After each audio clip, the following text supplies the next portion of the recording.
We will have no choice but to totally destroy North Korea. Rocket Man is on a suicide mission for himself and for his regime. Now that Trump has denied the existence of and insulted me and my country in front of the eyes of the world and made the most ferocious declaration of war in history that he would destroy the DPRK, we will consider with seriousness exercising of a corresponding highest level of hardline countermeasure in history. And by the way, Rocket Man should have been handled a long time ago. Little Rocket Man. He said if the Yankees persist in their extremely dangerous, reckless actions on the Korean peninsula, North Korea's military will ring the windpipes and point daggers at their necks. We are totally prepared for the second option, not a preferred option, but if we take that option, it will be devastating, I can tell you that, devastating for North Korea. That's called the military option. If we have to take it, we will. The president says, I told Rex Tillerson, our wonderful Secretary of State, that he is wasting his time trying to negotiate with little Rocket Man, meaning the leader of North Korea. The president added, save your energy, Rex. We'll do what has to be done! Exclamation point. You guys know what this represents? Well, maybe it's the calm before the storm. What's the storming? Could be the calm before the storm. What storm is We have the world's great military people in this room, I will tell you that. And we're going to have a great evening. Thank you all for coming. Thank you. What storm, Mr. President? You'll find out. The regime warning in an editorial of a, quote, super mighty preemptive strike that will completely and immediately wipe out not only imperialist invasion forces in South Korea and its surrounding areas, but the U.S. mainland and reduce them to ashes. North Korea best not make any more threats to the United States. They will be met with fire and fury like the world has never seen. He has been very threatening beyond a normal statement.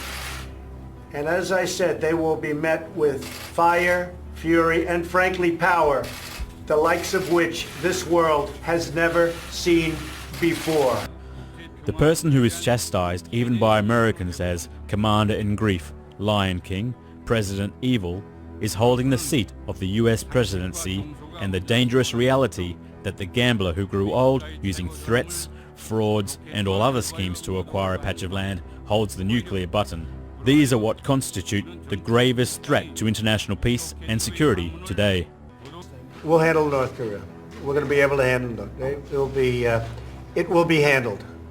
We handle everything. North Korea's news agency KCNA, I'll read to you just some of the things he said. He said, I will make the man holding the prerogative of the supreme command in the U.S.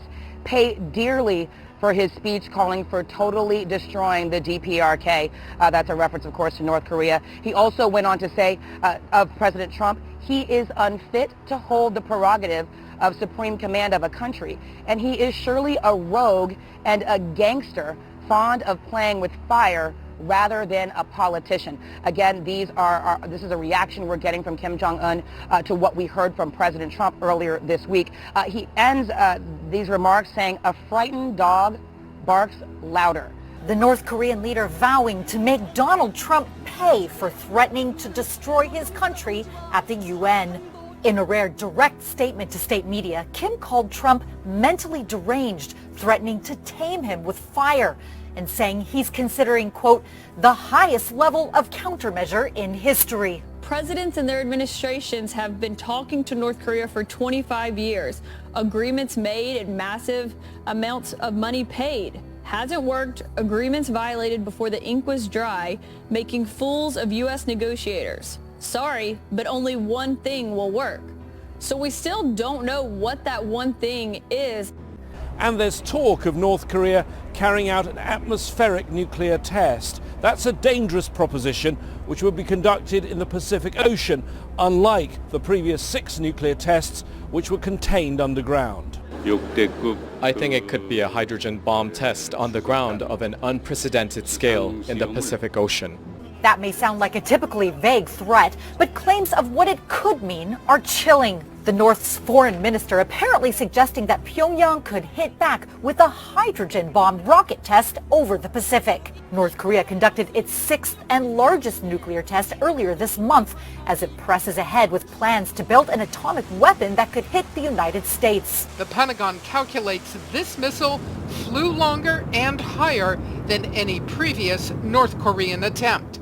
That means it has a potential range of more than 6,500 miles, putting Los Angeles, Denver, and Chicago, possibly even New York and Boston in its range, according to some calculations. Analysts do believe that the missile launched today did have the range to hit Los Angeles, Chicago, or even New York. North Korea claims it has successfully tested a hydrogen bomb, a device which can be loaded onto a long-range ballistic missile. Officials in South Korea and Japan say they believe that North Korea has conducted its sixth nuclear test. A magnitude 6.3 tremor was recorded near Sungjaberem, the North's nuclear test facility.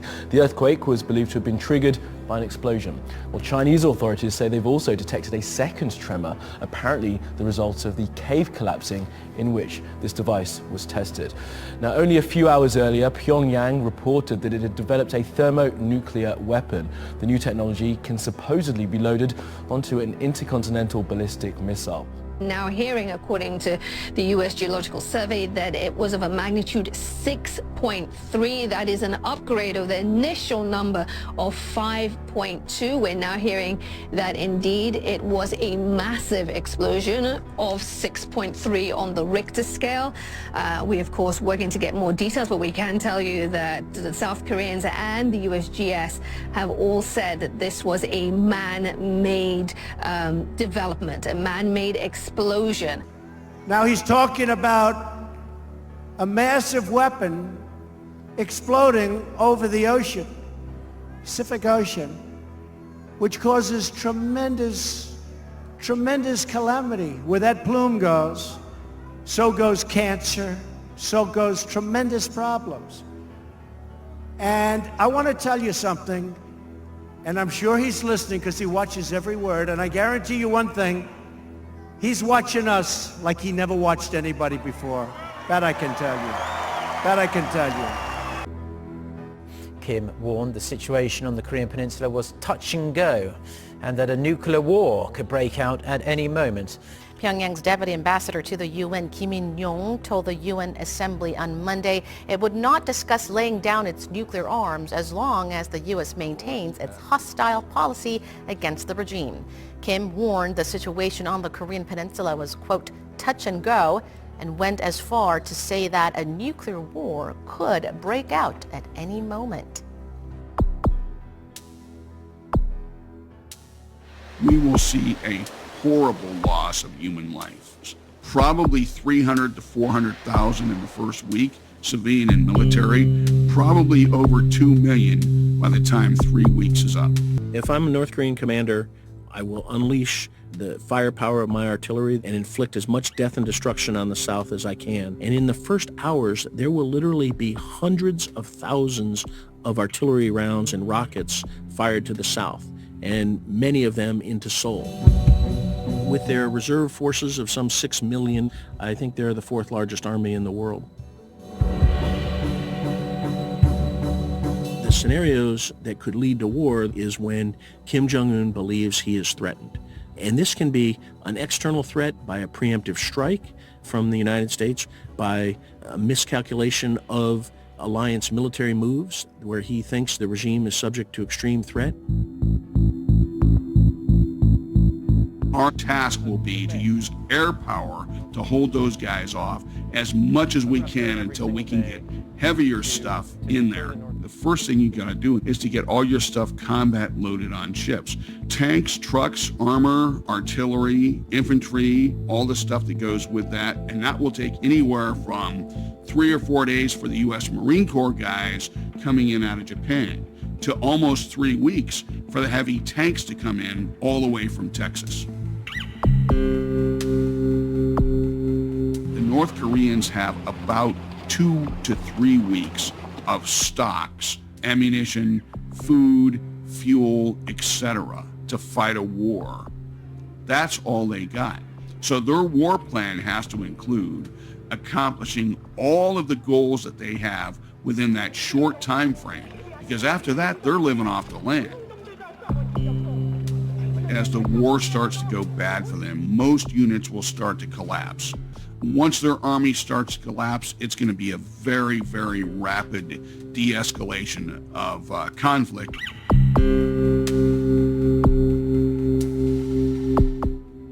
When they know that, then what reason do they have not to use the nukes and take out several 100,000 Americans with them? Diplomatic efforts will continue until the first bomb drops. Korea is out tonight with a chilling statement of their own. They say they're not currently interested in diplomacy and instead want to send a clear message of their ability to counter any aggression from the U.S. On top of everything else, South Korea is carrying out evacuation drills. So there's the looks of that. Kim Jong-un tonight is playing diplomatic hardball with America. North Korea's not interested in diplomacy until it tests a nuclear bomb above ground. Military tensions on the Korean peninsula are once again ramping up tonight. An American aircraft carrier strike group, along with a nuclear-powered submarine, have launched joint naval exercises with South Korea near the maritime border with North Korea. American families in the region also dealing with the stress. Again, this will protect your child from chemical and biological agent to up to 12 hours. In the coming days, families of American servicemen will be taking part in drills like these on how to evacuate the region if war breaks out. The U.S. Navy involved in exercises all this week in the waters off the east and west of the Korean Peninsula, including the USS Michigan nuclear-powered submarine, which can be equipped, we are told, with as many as 154 Tomahawk cruise missiles and reportedly could have on board a special force team that could take out the North Korean leadership if need be. All told, we're talking about 40 ships from the U.S. Navy's 7th Fleet involved, featuring the aircraft carrier USS Ronald Reagan, as well as destroyers, fighter jets, other aircraft, all running maneuvers with the South Korean military. Eric, the North Korean regime has called these exercises a rehearsal for invasion. Washington and Seoul uniting on Korean waters on Monday, kicking off a week of joint naval drills that North Korea insists is a rehearsal for war. About 40 vessels are taking part in the exercises, both sides flexing military muscle at a time of growing tensions over North Korea's nuclear and missile program. North Korea is known to be working on a long-range missile capable of hitting the United States and is actively testing out rockets. South Korean officials say Pyongyang could time its next provocation to coincide with China's Communist Party Congress, which begins on Wednesday. Meantime, America's war plans for North Korea are drawing anger from one of Kim Jong-un's top diplomats. His deputy ambassador to the UN calling dangerous a plan by the U.S. and South Korea to decapitate the leadership of North Korea if there's a conflict. A South Korean official says those war plans were stolen by North Korean hackers, who experts say keep getting better at security thefts. North Korea's foreign minister telling a Russian state news agency that President Trump, in his recent UN speech, quote, lit the wick of war against us. And Kim is going beyond words, allegedly ordering a cyber attack on American infrastructure. The cybersecurity firm FireEye says it detected spear phishing attempts in recent days on American electric companies, attacks which likely came from North Korean hackers. North Korea's cyber capability is among the top 5 in the world, Lim says. The former presidential advisor founded Korea University's Department of Cyber Defense. He says North Korean cyber attacks could paralyze power grids and financial markets, cripple communications and weapons systems. A South Korean lawmaker and member of the country's defense committee says North Korean hackers stole highly classified U.S. and South Korean military documents, including war plans. Cybersecurity company FireEye says hackers likely affiliated with the North Korean government recently targeted U.S. energy companies, probing for vulnerabilities. A topic that could come up at today's news conference is North Korea.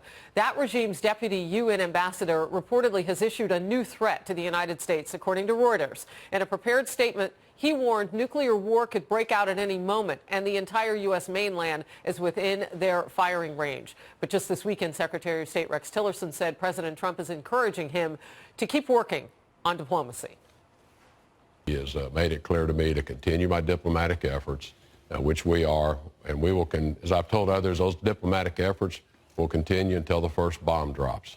Lieutenant Colonel Michael Waltz is a former Green Beret commander and counterterrorism advisor to Vice President Cheney. Good to have you, Colonel Waltz.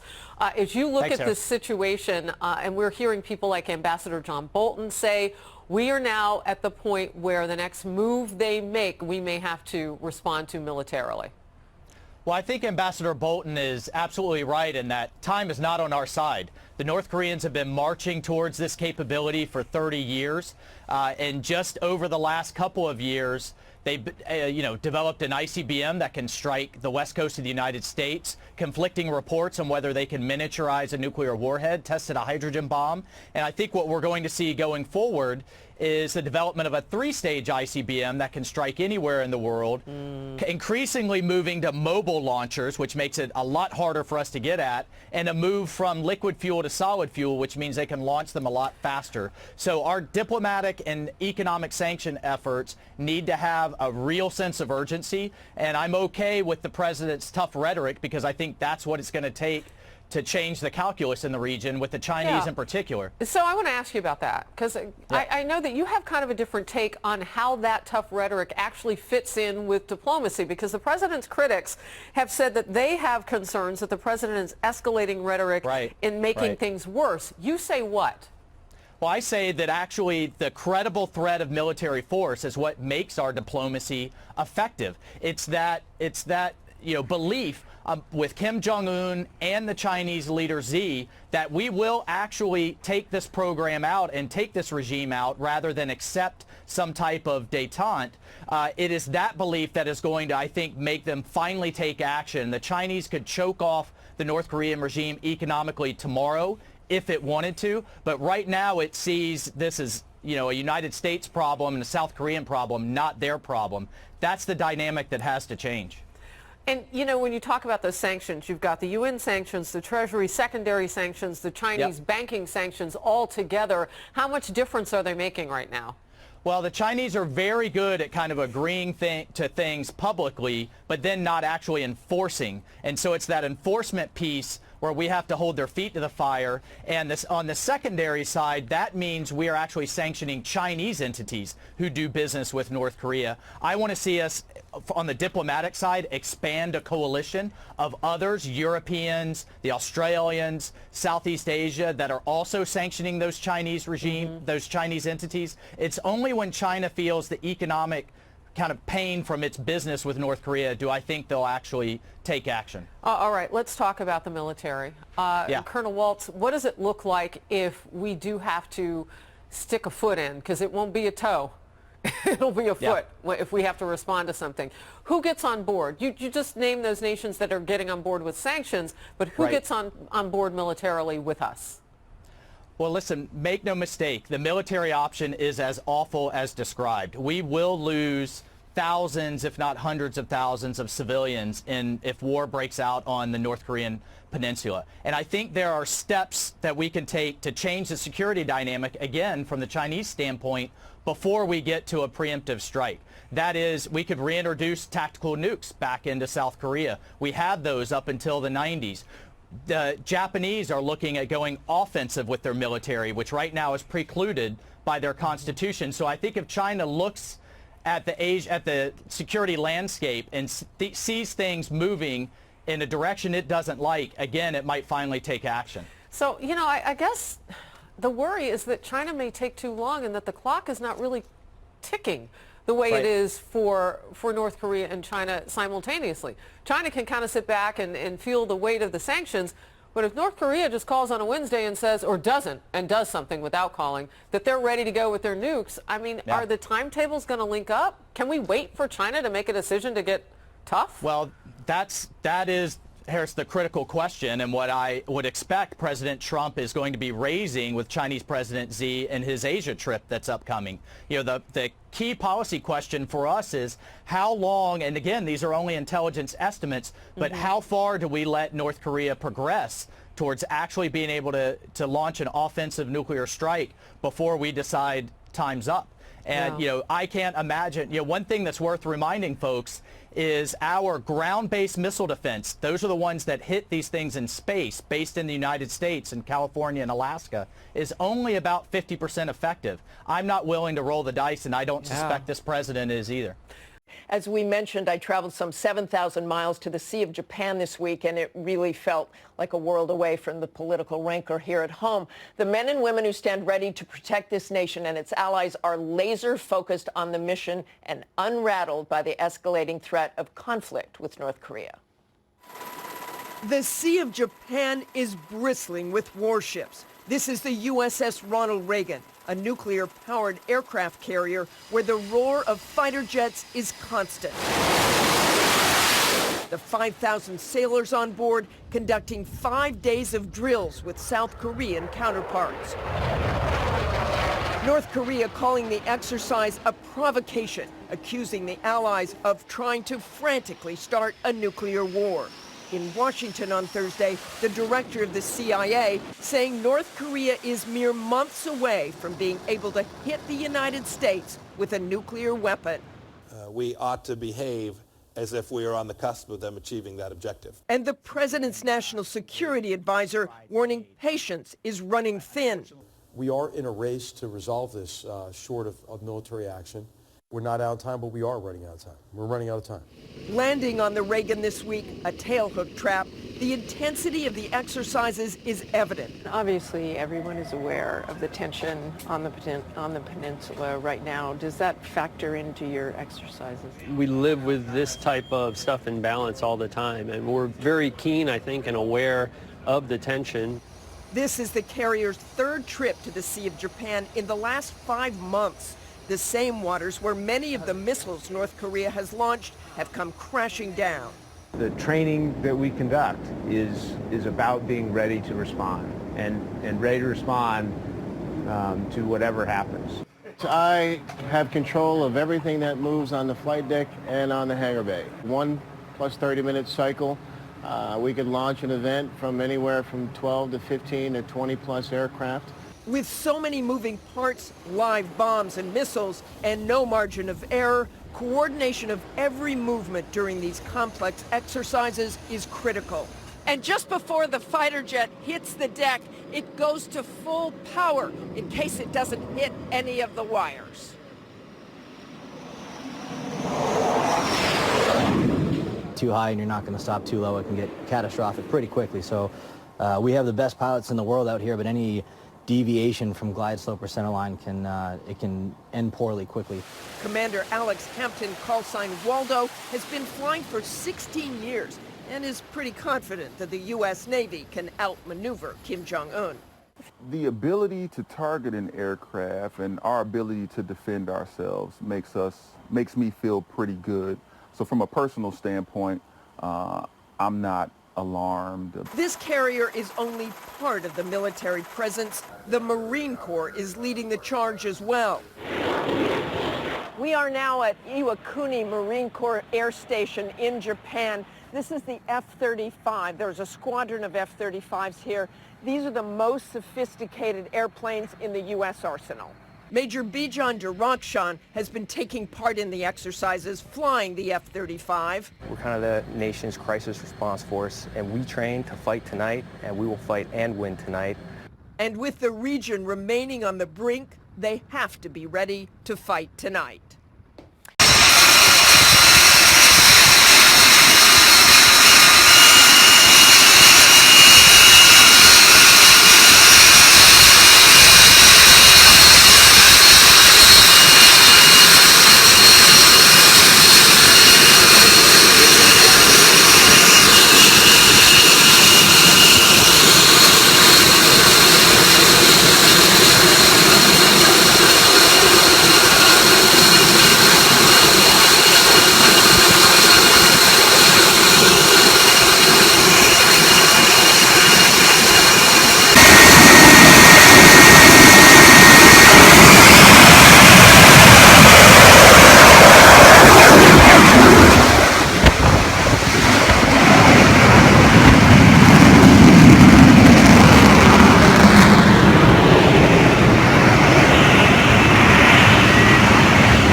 5.6 now, today. Stand.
Continue the attack on the enemy with 51 750-pound bombs each.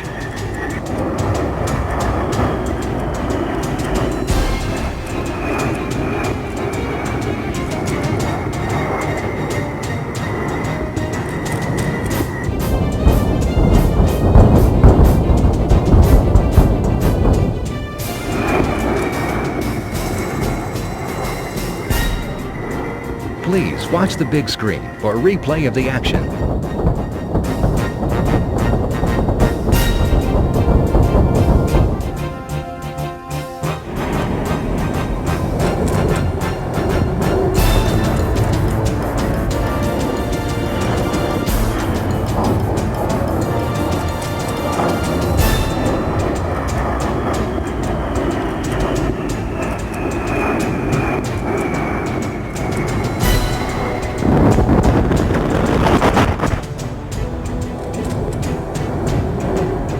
Air Force Global Attack is the ability to find and attack targets anywhere on the globe using synergy generated by air and space assets to destroy strategic centers. What we have shown you today is but a glimpse of this awesome capability.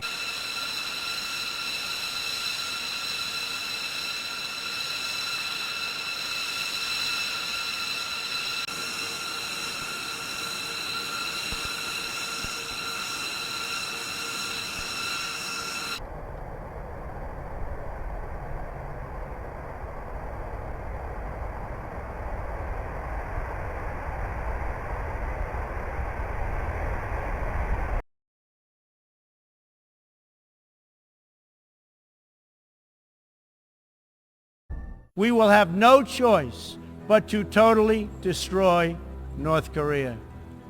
Rocket Man is on a suicide mission for himself and for his regime. Now that Trump has denied the existence of and insulted me and my country in front of the eyes of the world and made the most ferocious declaration of war in history that he would destroy the DPRK, we will consider with seriousness exercising of a corresponding highest level of hardline countermeasure in history. And by the way, Rocket Man should have been handled a long time ago. Little Rocket Man. He said, if the Yankees persist in their extremely dangerous, reckless actions on the Korean peninsula, North Korea's military will ring the windpipes and point daggers at their necks. We are totally prepared for the second option, not a preferred option, but if we take that option, it will be devastating, I can tell you that, devastating for North Korea. That's called the military option. If we have to take it, we will. The president says, I told Rex Tillerson, our wonderful Secretary of State, that he is wasting his time trying to negotiate with little Rocket Man, meaning the leader of North Korea. The president added, "Save your energy, Rex. We'll do what has to be done!" Exclamation point. You guys know what this represents? Well, remember just the calm before the storm. What's the storming? Could be the calm before the storm.